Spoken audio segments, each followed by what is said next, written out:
چیزیں حضور نے بیان فرمائی تھی۔ نمبر 1 فرمایا ان الدنیا حلوۃ خاطرۃ، اے لوگوں یاد رکھنا یہ دنیا صرف اور صرف گھاٹے کا سودا ہے۔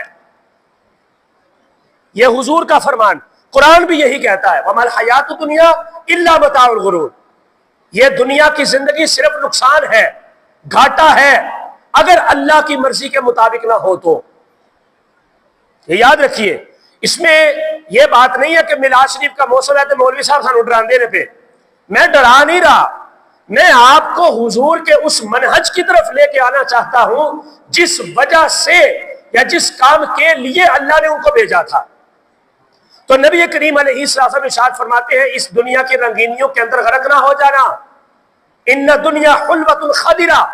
حلوہ کہتے ہیں نا، حلوۃ الحلوہ سے نکلا ہے، حلوہ کہتے ہیں لذیذ ترین چیز کو، اس میں آپ میٹھا کر لیں کچھ بھی کر لیں، ویسے تو زیادہ تر حلوہ جو ہے وہ میٹھے کے لیے استعمال ہوتا ہے، لذیذ ترین چیز جس کو انسان چسکے لے کے کھاتا ہے،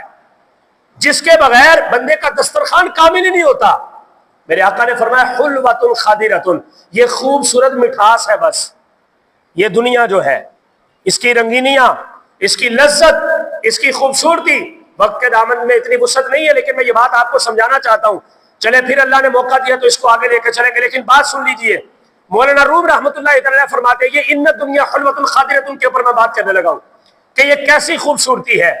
مولانا روم فرماتے ہیں کہ ایک شخص تھا، اس کو خواب آیا، آپ لوگوں نے شاید پہلے بھی یہ بات سنی ہوگی، خواب اسے یہ آیا کہ وہ اندھیری رات میں دوڑ رہا ہے اور اس کے پیچھے شیر لگا ہوا ہے اور شیر لپک لپک کے اسے کھانے کی کوشش کرتا ہے، لیکن وہ جان بچا کے بھاگ رہا ہے۔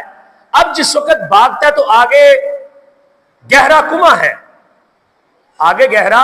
کنواں ہے اور کنویں سے پار کچھ نہیں ہے۔ اب دو چیزیں ہیں، یا تو کنویں کے اندر چھلانگ لگا لے یا پھر شیر کا لقمہ بن جائے، لقمہ اجل بن جائے، یا پھر کنویں کے اندر چلا جائے۔ اب اس نے یہ سوچا کہ میں کنویں میں چھلانگ لگا دیتا ہوں۔ اب جس وقت اس نے کنویں کے کنارے سے اندر دیکھا تو اندر موذی جانور، بچھو ہے، سانپ ہے، اژدہے ہے، تکلیف دینے والے، ڈسنے والے، زہر آلود جانور ہیں اندر، کیڑے مکوڑے۔ اس نے کہا جی بڑی عجیب سی بات ہے، اب نہ آگے ہوگا نہ پیچھے ہوگا۔ اسی کنویں کے ساتھ ایک درخت تھا، اس نے کہا تیسری صورت یہ درخت ہی بچتا ہے، میں اس کے اوپر چڑھ جاؤں، کنویں کے اندر گرنے سے بھی بچ جاؤں گا اور شیر کا لقمہ بننے سے بھی بچ جاؤں گا۔ اب اس نے کیا کیا، وہ درخت کے اوپر چڑھ گیا۔ مولانا روم فرماتے ہیں درخت کے اوپر جب چڑھا تو شیر اس درخت کے تنے کے نیچے آ کر کھڑا ہو گیا۔ اب اس سے اوپر تو نہیں چڑھا جاتا، اس نے کہا چلو